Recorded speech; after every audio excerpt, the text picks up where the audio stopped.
ওপারে যখন হিন্দুদের ওপরে ইসকনের সদস্য এবং ভক্তদের ওপরে লাগাতার হামলা খুনের ঘটনা পর্যন্ত ঘটছে, তার প্রতিবাদ এপার বাংলায় কখনো নাম সংকীর্তনের মধ্যে দিয়ে, কখনো প্রার্থনার মধ্যে দিয়ে চলছে। আমি বেলদার ছবি এইখানে আপনাদের সামনে রাখবো, যেখানে ইসকন মন্দিরে হলো গীতা পাঠ এবং প্রার্থনা।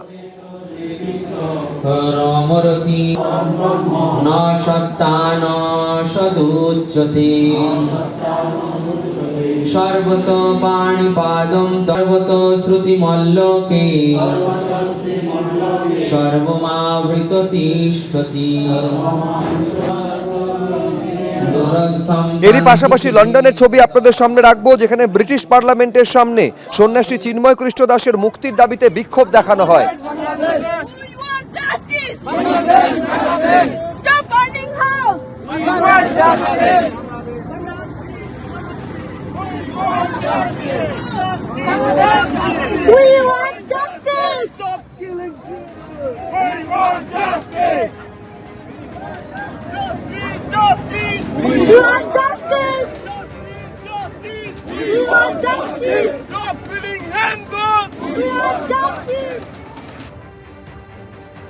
आज हम अपने बंगाली भाइयों को जवाब देते हैं। इस पाकिस्तान का जो एटम बम है ना, वो भी तुम्हारा है। মৌলবাদী কট্টরপন্থীদের দাপট বাড়ার সঙ্গে সঙ্গে পাকিস্তানের সঙ্গে ঘনিষ্ঠতা বাড়তে শুরু করেছে বাংলাদেশের। ইতিহাস ভুলে ভারতই এখন বাংলাদেশের শত্রু আর বন্ধু পাকিস্তান। এই পরিস্থিতিতে বাংলাদেশের পাশে দাঁড়িয়ে ভারতকে হুঁশিয়ারি দিল পাকিস্তানের এক কট্টরপন্থী নেতা। উঠে এলো পরমাণু অস্ত্রের হুমকি। आज हम अपने बंगाली भाइयों को जवाब देते हैं, उन्हें बताते हैं कि भाई ये पाकिस्तान तुम्हारा है। इस पाकिस्तान का जो एटम बम है ना, वो भी तुम्हारा है।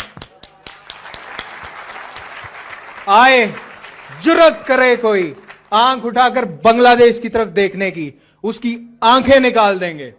आए कोई हाथ उठाए और बांग्लादेश की तरफ हाथ उठाने की कोशिश करे, उसका बाजू तोड़ देंगे हम इंशाल्लाह अल्लाह के फजलो करम से।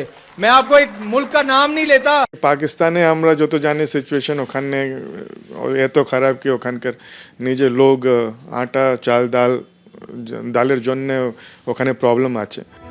যে মোহাম্মদ আলী জিন্নার উর্দুকে রাষ্ট্রভাষা হিসাবে চাপিয়ে দেওয়ার প্রতিবাদে আন্দোলন করে স্বাধীন বাংলাদেশের জন্ম হয়েছিল, যে মুক্তিযুদ্ধের সময় প্রায় 2 লক্ষ বাঙালি নারীর সম্ভ্রম লুট করা হয়েছিল, লক্ষ লক্ষ বাঙালিকে খুন করেছিল পাকিস্তানি সেনা, এখন সেই বাংলাদেশের বুকে মোহাম্মদ আলী জিন্নার জন্মদিন পালিত হচ্ছে। পাকিস্তানের জনক জিন্নাকে বাংলাদেশের জনক ঘোষণার দাবি উঠছে।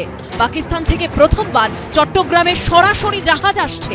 পাকিস্তানিদের ভিসার শর্ত শিথিল করেছে ইউনূস সরকার, আর তার পরিবর্তে পাকিস্তানের কট্টরপন্থী নেতা বাংলাদেশের হাতে পাকিস্তানের পরমাণু বোমা তুলে দেওয়ার প্রতিশ্রুতি দিচ্ছে। গবুচন্দ্র রাজার গবুচন্দ্র মন্ত্রী বলে একটা কথা আছে, যে এক তো হচ্ছে পাকিস্তান একটি প্রায় কাঙালি দেশ হয়ে গেছে, আর এখানে আমাদের বাংলাদেশ, তো এরা দুজনে মিলে কি ঘট পোকাচ্ছে জানি না। ভারতের চিন্তা নেই, ভারত অনেক বড় মহাশক্তি। ওরা ভারতকে নানাভাবে প্রভোক করছে এবং ওরা চাইছে ভারত যদি একটু প্রভোকেশনে পা দেয় তাহলে একটা যুদ্ধ পরিস্থিতি তৈরি করে দেওয়া যাবে এবং তারপরে আরেকটা পাকিস্তান বানিয়ে দেওয়া যাবে। সম্প্রতি ঘোর ভারত বিদ্বেষী বলে পরিচিত ঢাকা বিশ্ববিদ্যালয়ের আন্তর্জাতিক সম্পর্ক বিভাগের অধ্যাপক শাহিদুজ্জামান পাকিস্তানের সঙ্গে পরমাণু চুক্তি করার পরামর্শও দিয়েছেন। তার কথায়, পাকিস্তানের সঙ্গে এমন চুক্তি করা হোক যাতে বাংলাদেশ চাইলেই পাকিস্তান বোমা নিয়ে এগিয়ে আসে। পাকিস্তান বন্ধু হিসেবে খুবই ভরসাযোগ্য, এটা আমি আপনাদের বলে দিচ্ছি।